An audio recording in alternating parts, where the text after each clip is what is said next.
बिस्मिल्लाहिर्रहमानिर्रहीम। अस्सलाम वालेकुम स्टूडेंट्स, वेलकम बैक। आज हम फार्मेसी टेक्नीशियन का नया सब्जेक्ट स्टार्ट करेंगे, जिसका पहला टॉपिक है इंट्रोडक्शन ऑफ माइक्रोबायोलॉजी। मैं आपको जनरल नॉलेज के लिए बता देता हूँ, जितनी भी टर्म्स यूज़ की जाती हैं मेडिकल साइंसेस में, वो ज़्यादातर दो जगह से ली जाती हैं। एक ग्रीक वर्ड से होती हैं और एक लैटिन से होती हैं। ये ज़्यादातर कौन कौन से दो वर्ड्स ही होती हैं, एक होता है ग्रीक और एक लैटिन वर्ड्स होते हैं। अगर हम माइक्रोबायोलॉजी का अगर हम तोड़ के इसका मतलब समझने की कोशिश करें तो इसका मतलब कुछ ऐसे बनेगा, जैसे माइक्रो का मतलब होता है छोटा, स्मॉल, और बायोलॉजी का आपको पता है जानदारों का मुताला आता है। बायो का मतलब होता है ज़िंदगी, लॉजी का मतलब होता है स्टडी करना, यानी कि स्टडी ऑफ ऑर्गेनिजम्स। अब हम इसकी डेफिनेशन की तरफ चलते हैं कि माइक्रोबायोलॉजी की डेफिनेशन क्या बनती है। The branch of science that deals with the study of micro organism, छोटे जानदारों का साइंसी मुताला करना माइक्रोबायोलॉजी कहलाता है। अब हम इसकी कुछ एग्जांपल्स ले लेते हैं जो हम फर्दर डिटेल में पढ़ेंगे। सबसे पहले मैंने 3 एग्जांपल्स लिखी हुई हैं। वैसे तो इसकी बहुत सी एग्जांपल है, मतलब वो जानदार जो हमें आम आँख से नज़र नहीं आते, जिनको माइक्रोस्कोप की मदद से देखते हैं, वो सारे माइक्रोबायोलॉजी में स्टडी हम करते हैं। सबसे पहले लिखा हुआ है बैक्टीरिया के बाद वायरसेस लिखा हुआ है, फिर फंजाई। इनका फर्दर आगे हम डिटेल में करेंगे, परेशान नहीं होना कि ये क्या क्या चीज़ें हैं। सबसे पहले हम आज जो हमारा अगला टॉपिक है एक बैक्टीरिया का, कि बैक्टीरिया क्या होते हैं क्या नहीं होते, वो स्टडी करते हैं। सबसे पहले देखें, बैक्टीरिया जो है ये सिंगल सेल्ड ऑर्गेनिज्म है, यानी कि एक ही सेल पर मुश्तमिल होते हैं। ये सिंगल सेल्ड इसीलिए इनको कहते हैं कि ये एक ही सेल पर मुश्तमिल होते हैं। That belongs to prokaryotic groups.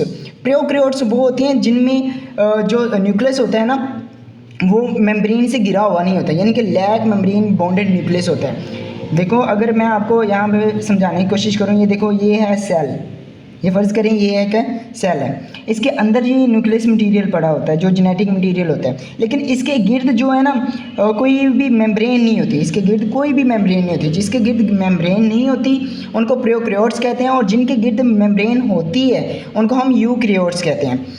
अब बैक्टीरिया पाए कहाँ जाते हैं? बैक्टीरिया दुनिया में हर जगह पे पाए जाते हैं, हर चीज़ में पाए जाते हैं, हवा में, पानी में, मिट्टी में, हर जगह बैक्टीरिया आपको मिलेंगे।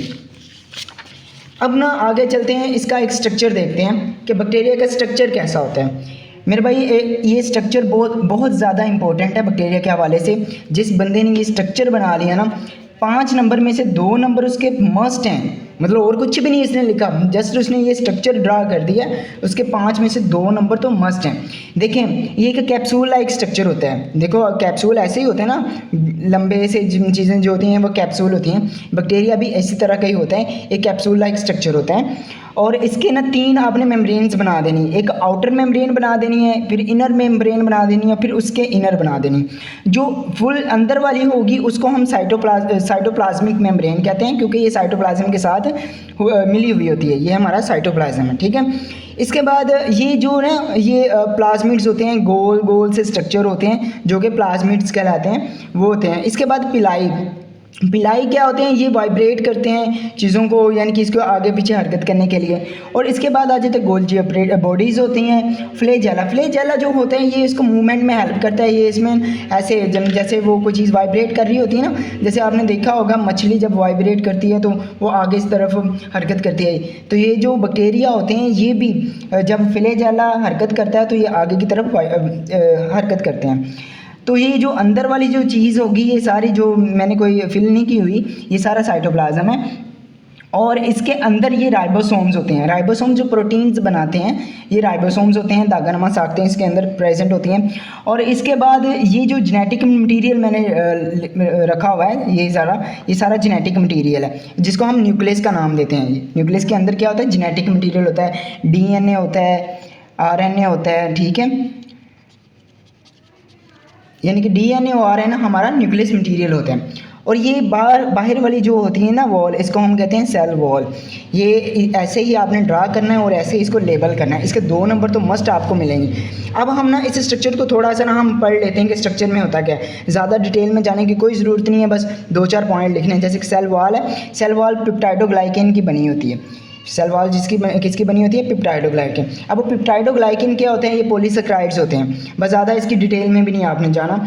और अब इसके फंक्शंस लिख देने हैं, इसके दो फंक्शन लिखने हैं एक सेल वॉल का। एक तो ये इसकी शेप को मेंटेन करके रखती है, इसकी शेप को मेंटेन करके रखती है, और दूसरा इसकी प्रोटेक्शन करती है, मतलब कोई भी सराउंडिंग प्रीडेटर जो इसको ना डिस्ट्रॉय ना कर सके, ठीक है।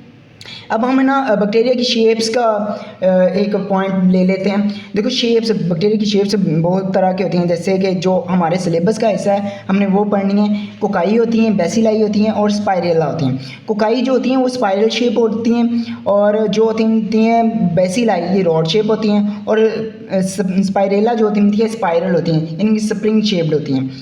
अब बैक्टीरिया की हम क्लासिफिकेशन की बात कर लेते हैं कि इसकी क्लासिफिकेशन क्या क्या है। इसकी दो क्लासिफिकेशन है बड़ी, तो एक होता है ग्राम पॉजिटिव बैक्टीरिया और एक होते हैं ग्राम नेगेटिव बैक्टीरिया।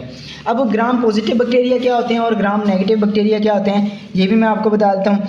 जो होता है ना ग्राम पॉजिटिव बैक्टीरिया, जिनका वायलेट क्रिस्टल रिमेन रहता है, उनका क्रिस्टल डिस्ट्रॉय नहीं होता, वो ग्राम पॉजिटिव बैक्टीरिया कहलाते हैं। और इनका जो कलर है, जब हम इनको वॉश करते हैं तो इनका कलर हमेशा पर्पल ही रहता है, इनका कलर चेंज नहीं होता। अगर जिनका कलर पिंक या रेड हो जाता है वो ग्राम नेगेटिव बैक्टीरिया में चले जाएंगे। इसकी एग्जाम्पल एक ही आप याद करेंगे, क्योंकि बच्चों को ज़्यादातर याद नहीं होता कि इनके नाम बहुत मुश्किल है। स्ट्रेप्टोकोकस क्लोस्ट्रीडियम, स्ट्रेप्टोकोकस क्लोस्ट्रीडियम कर सकते हैं, स्ट्रेप्टोकोकस न्यूमोनाई कर सकते हैं, ठीक है। ये दो एग्जाम्पल आप लोगों ने याद रखनी है, एक तो मस्ट याद रखनी है। ग्राम नेगेटिव बैक्टीरिया क्या होते हैं, जिनका वायलेट क्रिस्टल डिस्ट्रॉय हो जाता है वो ग्राम नेगेटिव बैक्टीरिया कहलाते हैं, और इनका जो कलर होता है वो पिंक और रेड कलर होता है। और जो इनकी एग्जाम्पल है ना इकोलाई है, इकोलाई इनकी एग्जाम्पल है। आई होप कि आप सबको समझ आ गई होगी। और नेक्स्ट जो हम पढ़ेंगे ना वो वायरसेस का पढ़ेंगे इंशाल्लाह, कल या परसों उसकी भी मैं वीडियो अपलोड कर दूंगा। मैंने ना ग्रुप का लिंक लगाया हुआ है डिस्क्रिप्शन में, अगर कोई बंदा ग्रुप में ऐड होना चाहिए तो मैंने लिंक लगाया हुआ है, जाके ज्वाइन कर सकता है। ओके, अल्लाह हाफिज़।